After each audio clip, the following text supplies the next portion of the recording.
बहुत समय पहले की बात है। एक घना जंगल था। उस जंगल का राजा एक चील था। उस चील का कोई अपना बच्चा नहीं था। उसी जंगल में एक कालू कौवा था। कालू कौवा को चील ने गोद लिया था।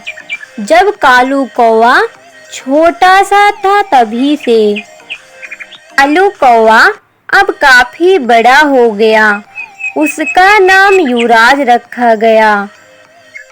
युवराज बहुत ही घमंडी और किसी से भी बात नहीं करता था। एक दिन उसके पिता चील ने उसको अपने पास बुलाए और बोले, बेटा, अब मैं बूढ़ा हो रहा हूँ।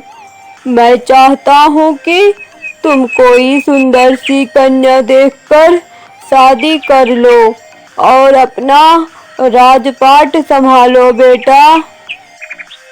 घमंडी युवराज बोला, पिताश्री, शादी करना कौन सी बड़ी बात है। यह तो मेरे बाएं हाथ का खेल है।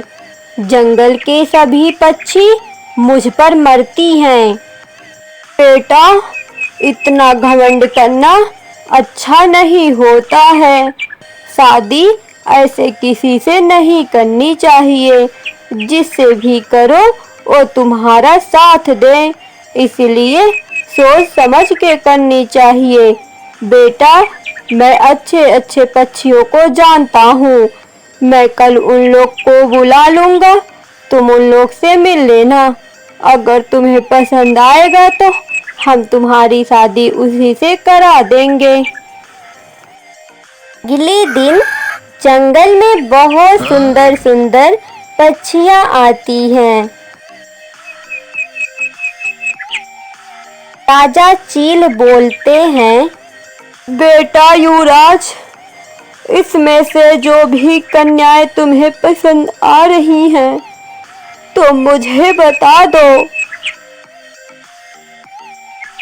चील राजा जैसे ही इतना बोले तब तक वहां एक लाचार सा पक्षी आया और बोला, महाराज युवराज, मैं बहुत छोटा सा पक्षी हूँ। समझ नहीं आ रहा है इतनी बड़ी बात कैसे बोलूं आपसे। महाराज युवराज, मेरी बेटी तुमसे बहुत प्यार करती है। महाराज युवराज, मैं चाहता हूँ कि तुम मुझसे शादी कर लो। मेरी बेटी जब से आपको देखी है तब से आपकी ही चर्चा करती रहती है महाराज। यहाँ से निकल जा तू गरीब। तेरे जैसे तो मैं बहुत देखा हूँ। तेरे जैसे गरीब बेटी से मैं शादी करूँगा? कभी नहीं। मेरे पास तू देख, अमीरों की लाइन लगी है।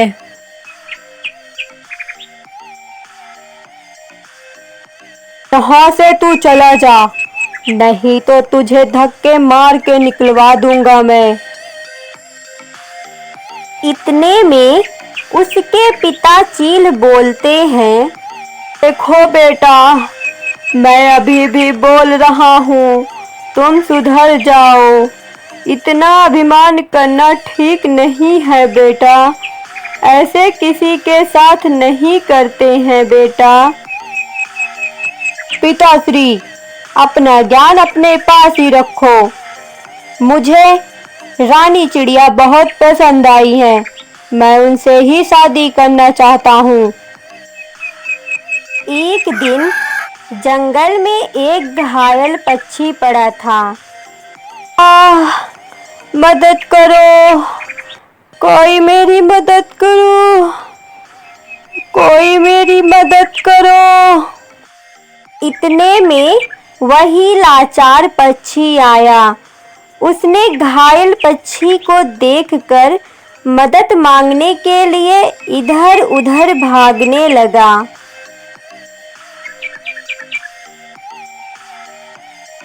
इतने में उस लाचार पक्षी को वही युवराज कालू कौवा दिख जाता है।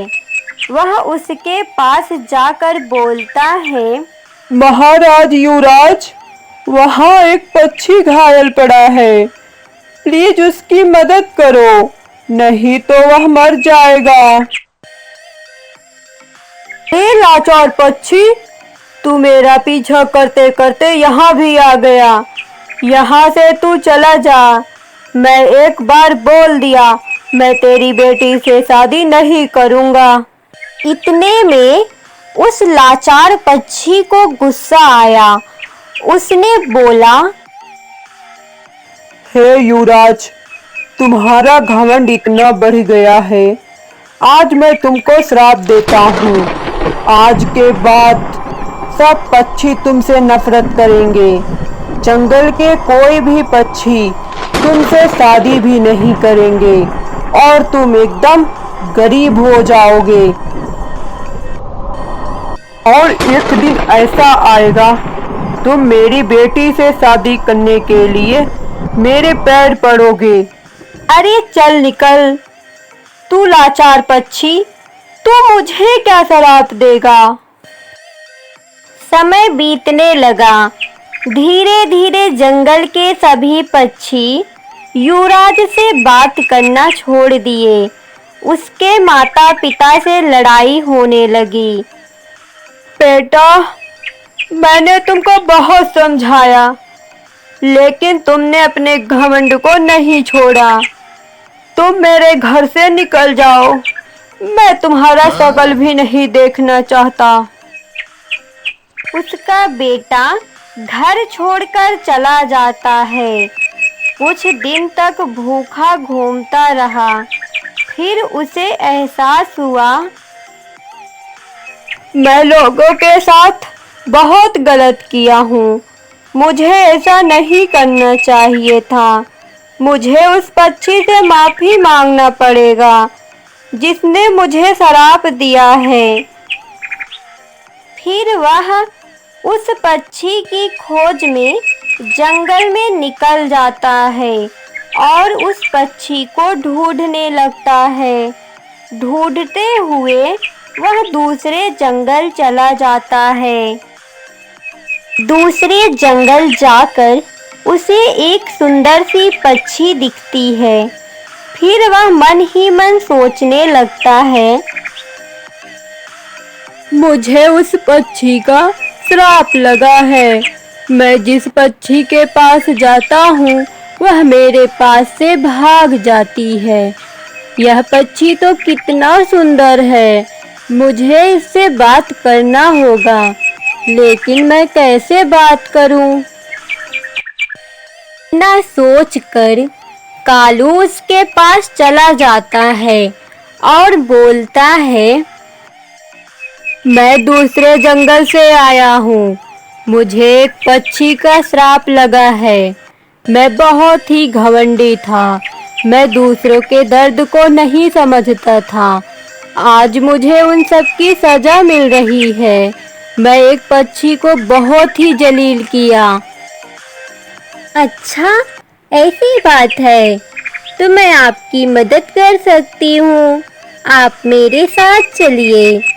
युवराज कालू उस पक्षी के साथ उसके घर चला जाता है। उसके घर जाकर वह देखता है कि जिस पक्षी से वह इतनी बदतमीजी से बात किया था वो वहीं बैठा हुआ है। उस पक्षी को देखते ही कालू बोलता है, आप मुझे माफ कर दो, मुझसे बहुत बड़ी गलती हो गई। आप जो मुझे श्राप दिए थे उसे वापस ले लो। मेरा सब कुछ छिन गया मुझसे। मुझे एहसास हो गया कि कभी भी घमंड नहीं करना चाहिए। महाराज युवराज, आपका श्राप कम हो रहा है क्योंकि आपने अपने गलती का एहसास कर लिया। मैं आपसे वादा करता हूँ, आज के बाद मैं किसी को भी परेशान नहीं करूँगा। सभी पक्षियों की मदद करूँगा और कभी भी घमंड नहीं करूँगा। आप मुझे माफ कर दो। और मुझे आपकी बेटी से शादी करना है। फिर युवराज कालू कौवा की शादी धूमधाम से हो जाती है। उसको अपना राज्य भी मिल जाता है। वह जंगल के सभी लोगों की मदद करता है, सबकी बातें सुनता है। उसके पिता उससे बहुत प्यार करने लगते हैं। वीडियो पसंद आई हो तो चैनल को सब्सक्राइब करें। धन्यवाद।